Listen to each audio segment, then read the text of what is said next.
This image captures the center of the Milky Way galaxy.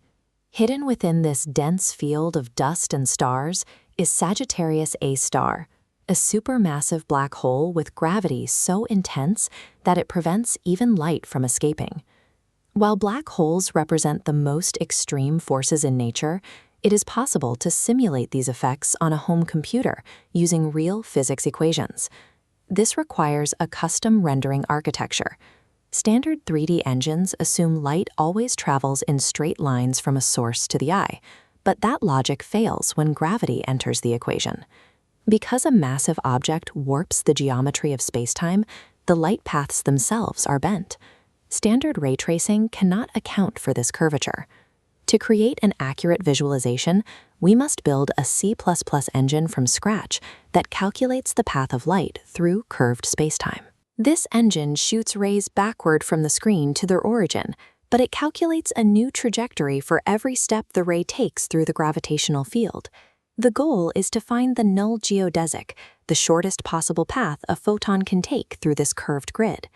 This process involves mapping Einstein's field equations to C++, stabilizing the math, and migrating the heavy compute load to the GPU. By doing so, we can map the exact deflection of photons as they graze the edge of the singularity. This simulation is a rigorous exercise in computational physics, solving for the absolute rules of reality.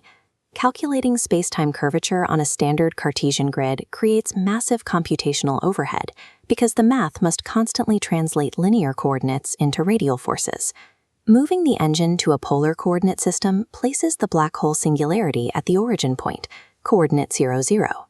This allows us to track each light ray using only two variables in our C++ struct, r, the distance from the singularity, and pi, the angle from the x-axis. The engine determines the distance r using the hypotenuse function. The angle pi is calculated using the arctangent function. We then establish the Schwarzschild radius, the physical boundary defining the point of no return for any light ray. In the code, if a ray's distance falls below this radius, a Boolean check tells the engine to stop stepping that ray entirely. By shifting the coordinate system, we transform a complex vector problem into a high-speed radial constraint loop. Since photons do not experience time, they follow the straightest possible path through any environment, even one that is curved. A plane flying around the Earth takes the shortest path between 2 points, but when projected onto a flat map, that path looks curved. Light behaves exactly like this when passing through warped spacetime. To calculate this specific curvature for a non-spinning mass, we use the Schwarzschild metric, derived from Einstein's field equations. The geodesic equation provides the ray's acceleration. Within it, the Christoffel symbols encode spacetime curvature. This complex term simplifies to a manageable fraction, 1 over r. This gives us two C++ variables, radial and angular acceleration. Abstract spacetime curvature is now encoded as a set of velocities that dictate the ray's path frame by frame. Translating continuous calculus into the discrete steps of a computer engine introduces numerical integration errors. Standard engines often use Euler's method, applying acceleration directly to velocity and position in a single rigid step. Near a black hole, these discrete steps are too large. The ray path will overshoot the natural orbital curve and drop straight into the center of the simulation. We stabilize this path using the Runge-Kutta 4 or RK4 integration method. For every update, the engine calculates 4 separate trial steps to sample the curvature ahead of the ray's current position. By averaging these evaluations of the geodesic equation, RK4 generates a highly accurate curve rather than a jagged line. This allows light rays to loop perfectly around the singularity multiple times without the path breaking down. RK4 provides the numerical stability required to keep the simulation from collapsing under the extreme physics of the orbit. Moving to 3D increases the scale significantly. An 800 by 600 resolution screen requires the engine to manage 480,000 discrete light rays per frame. Each of those rays must step forward 20,000 times, with each step requiring 4 iterations of the RK4 logic. A CPU handles tasks sequentially.